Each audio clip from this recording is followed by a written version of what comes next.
"Don't be sad, sir, you can dine with us." A simple sentence, spoken by a tiny orphan girl, but it would change the life of one of the most feared men in the city forever. Adrian Moretti, a mafia boss whose name alone made people shiver, was alone in a world full of power, wealth, and violence. He had everything, yet nothing. And then, one rainy evening, a little girl with messy hair, worn-out shoes, and a box of tiny handmade toys looked up at him with pure, fearless kindness. That one small act, it would pull him into a world he never thought he could enter. A world of hope, danger, and a chance at redemption. Tonight, you're going to see how the unlikeliest bond between a ruthless mafia boss and a brave little girl changed everything. The cold wind slid between the buildings like a warning, but the man standing by the toy store window didn't move. Adrian Moretti, known in the underground world as someone no one should ever cross, stood with his shoulders stiff, staring at a small yellow wooden duck on display. The bright lights of the store made his dark coat look even heavier, like it carried years of shadows. People walking past noticed him instantly. Some slowed down, others took a step to the side, avoiding his path. They whispered his name with fear, not daring to glance too long. Everyone knew his reputation. Everyone knew what he was capable of. And yet, Adrian wasn't thinking about any of that. His eyes stayed fixed on that little duck. A cheap, simple toy. Something most children would pick up and drop without a second thought. But for Adrian, it held a memory he never spoke about, one connected to a loss that still tightened his chest. He didn't look like a man made of iron in that moment. He looked like someone fighting something inside himself. Something too painful to say aloud. Then, in the middle of that quiet sadness, a small voice broke through. "Sir, why do you look so sad?" Adrian blinked and turned. Standing beside him was a little girl, no older than 8 or 9. She had messy hair tied with an old ribbon and wore a faded dress. Her shoes were worn out, and her hands carried a small box filled with handmade toys, paper animals, cloth dolls, tiny painted buttons that pretended to be smiling faces. She wasn't scared of him, not even slightly. Her eyes, big and soft, held nothing but gentle curiosity. Adrian didn't answer. The words stayed trapped in his throat. The girl stepped closer, as if the dangerous man before her was nothing more than someone who simply needed kindness. "You can dine with us," she said with a warm smile. "At the shelter. We don't have much, but we share." Adrian almost laughed at the idea. Him? A mafia boss sitting among laughing children, eating whatever little food they had? Impossible. Strange. Ridiculous. But the girl didn't seem to care who he was or what stories were told about him. She only looked at his lonely eyes and saw someone who needed a place to sit for once in his life. Adrian finally noticed the small red marks on her hands, the kind that came from working too hard. She shouldn't have been anywhere near a man like him. But here she was, offering a seat at her table like it was the easiest thing in the world. "What's your name?" he asked quietly. "Kira," she said proudly. "What's yours?" He hesitated. His name usually brought fear, not smiles. But she waited, her head tilted slightly. "Adrian," he said. "That's a nice name." She replied with sincerity. No one had called his name nice in years. Kira reached into her box and pulled out a tiny paper fox with painted eyes. She held it out with both hands. "For you," she said. "So you won't be sad anymore." Adrian shouldn't have taken it. He knew better. But his hand moved on its own, accepting the fragile gift as if it meant more than anything in the window behind him. The paper fox felt warm, alive, hopeful. For the first time in a long while, Adrian felt something shift inside him, quiet, small, but real. A change he didn't ask for, and didn't know how to stop. And without knowing it, Kira had just opened a door into a part of his life he had locked away long ago. And now, everything was about to change. Adrian returned to his black car, the paper fox still in his hand. His driver, a quiet man named Bruno, glanced at the toy and froze. No one had ever seen Adrian carry something so small, or so soft. "Sir, should I get rid of that?" Bruno asked carefully. Adrian didn't answer. He only closed his fist around the little fox, hiding it like a secret. As the car pulled into the city's darker streets, the world around him shifted. The bright toy store lights disappeared, replaced by the shadows of tall buildings where deals were made. Loyalty was tested, and one wrong word could end everything. Inside the headquarters, a wide, dim room filled with hard-faced men, everyone straightened when Adrian walked in. Conversations died instantly. Their boss never tolerated weakness. And tonight, something unreadable sat in his expression. A man named Silvio stepped forward. He was older, sharp-eyed, and always watching for cracks in Adrian's armor. "Boss," Silvio said, "we got news. Someone's been following you." Adrian's jaw tightened.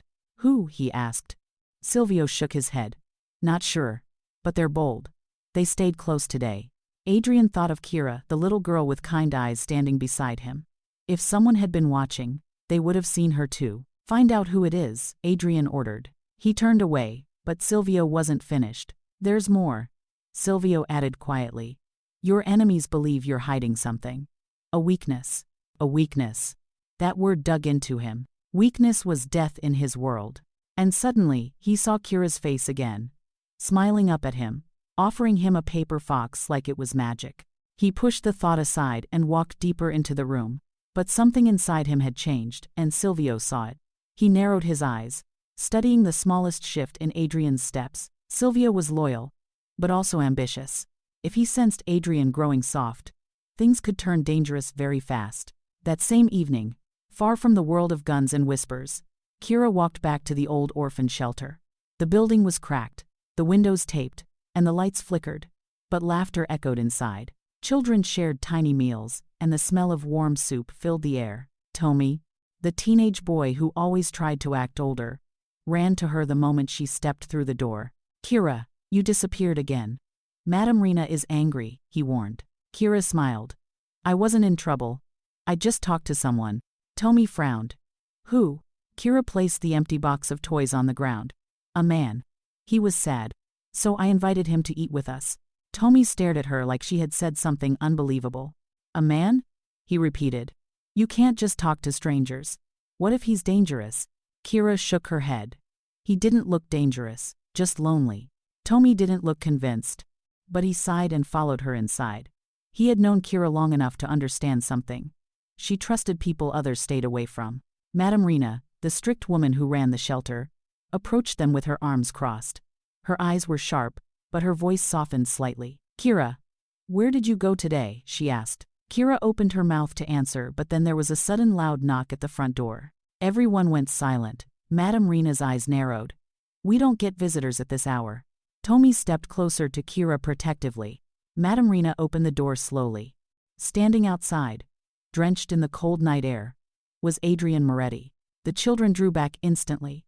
They could feel something dangerous around him, even if they didn't know who he was. The room tightened with fear. Kira's eyes widened, but not in fear. In surprise. In recognition. "You came," she whispered. Adrian didn't speak. He just stepped inside, looking completely out of place among peeling paint and flickering lights. The warmth of the room pressed against the cold around him, almost making him look unreal. Tommy grabbed Kira's arm and hissed, "That's the man you talked to." "Kira, what have you done?"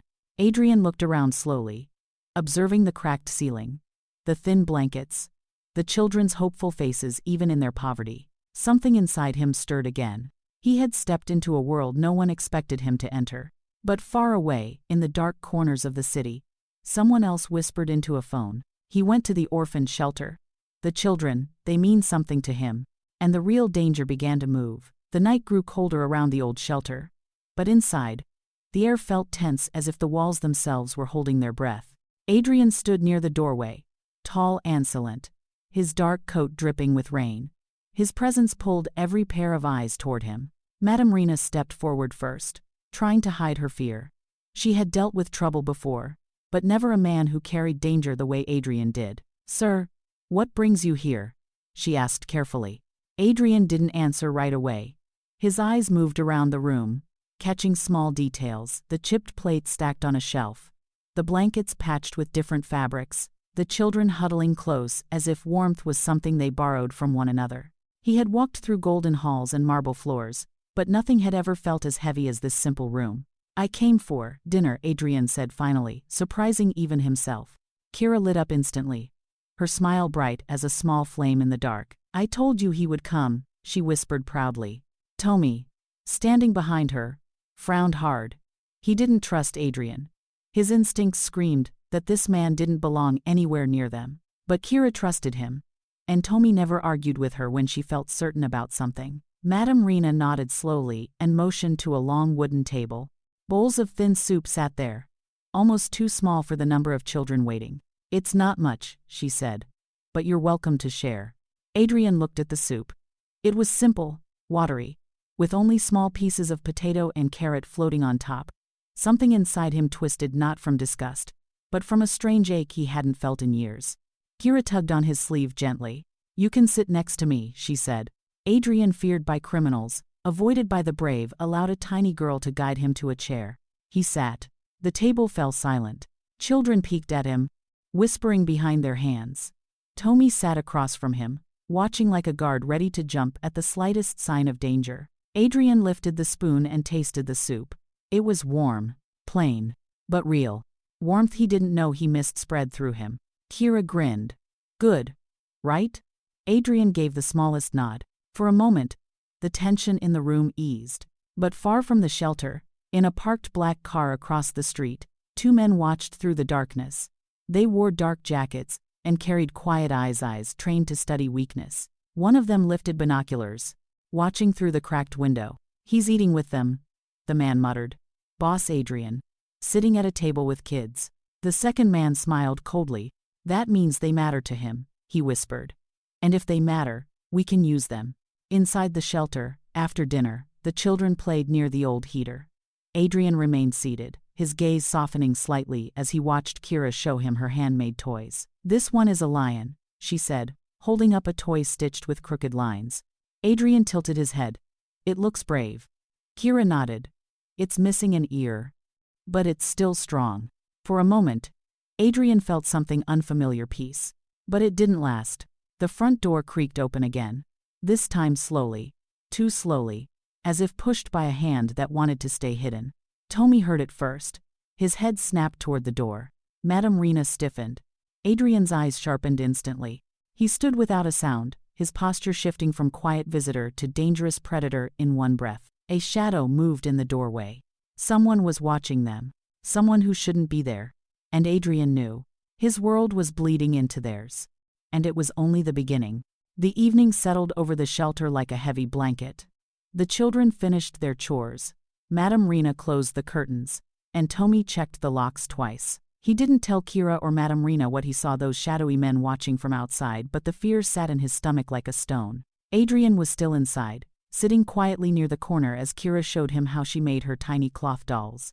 His large hands didn't seem built for such small things, but he listened to her as if every word mattered. "You fold it here," Kira said, demonstrating carefully.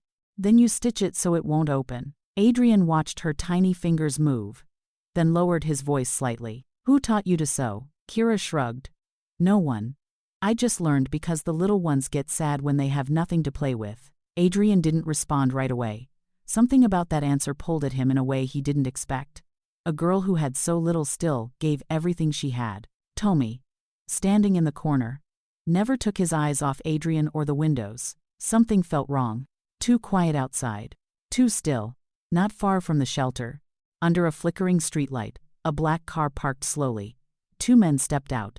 They weren't rushing. They weren't hiding. They moved with the calm of people who had done this before. One spoke into a small device. "Target inside." The voice on the other end whispered back, "Don't touch the man. Watch the kids. They are the pressure point." The men nodded, then started walking toward the shelter, their steps slow and deliberate. Inside, Kira tugged gently on Adrian's sleeve. "Will you stay for story time?" she asked. Adrian opened his mouth to respond but stopped when he noticed Tommy's expression. The teenager wasn't looking at him, he was staring at the front door, breathing faster. Adrian followed his gaze. Tommy whispered, "Someone's out there." Madame Rena stiffened. "Are you sure?" But Adrian stood up slowly, his posture changing completely. The gentle quietness he had shown vanished. His eyes sharpened, cold and focused. "Kira," Adrian said calmly, "stay behind Tommy." The girl blinked, confused but obedient. Madame Rena moved toward the children, gathering the youngest ones close. The air in the room tightened like a pulled wire. A knock echoed. Not a normal knock. A slow, heavy one. Everyone froze. Adrian walked toward the door. Every step silent, powerful, controlled.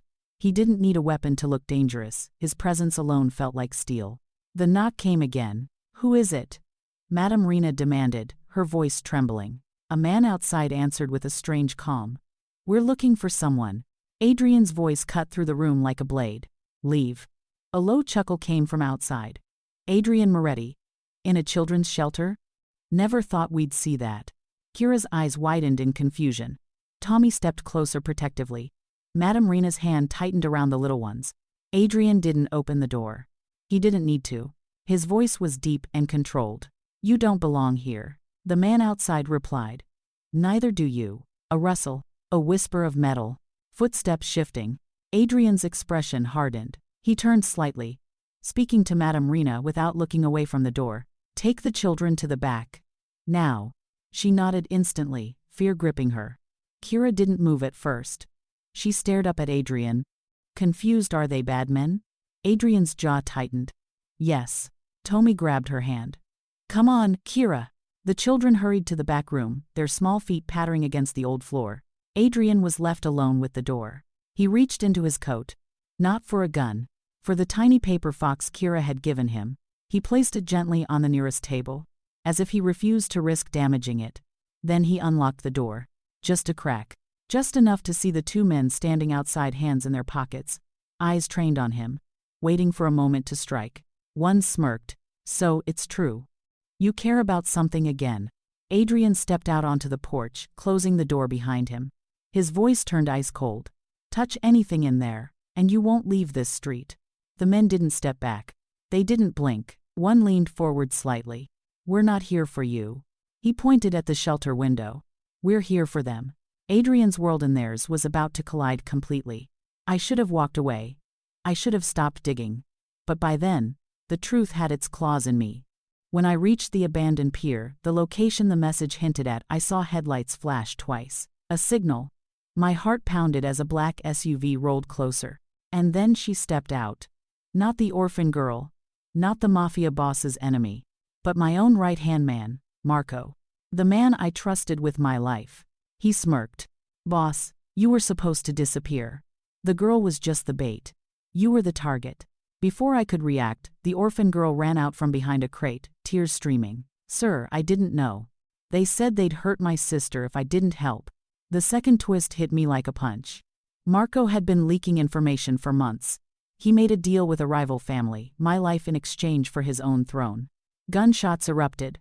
I shielded the girl as bullets tore through the night. Marco's men fell one by one.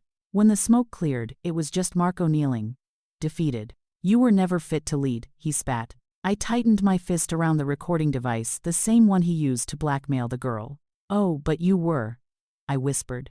"And that's why I knew you'd betray me the moment the message came." Reinforcements arrived. Marco was dragged away. The orphan girl hugged me. "Thank you for believing me." I looked down at her, this child who accidentally saved my life. "You saved me, kid." And that night, for the first time, I realized family isn't always blood. Sometimes, it's the ones who stand with you when the bullets start flying. In the end, it wasn't the guns, the betrayals, or the rivals that changed Adrian Moretti. It was the small acts of courage and kindness. A little girl who saw sadness where everyone else saw fear. A boy who protected what mattered.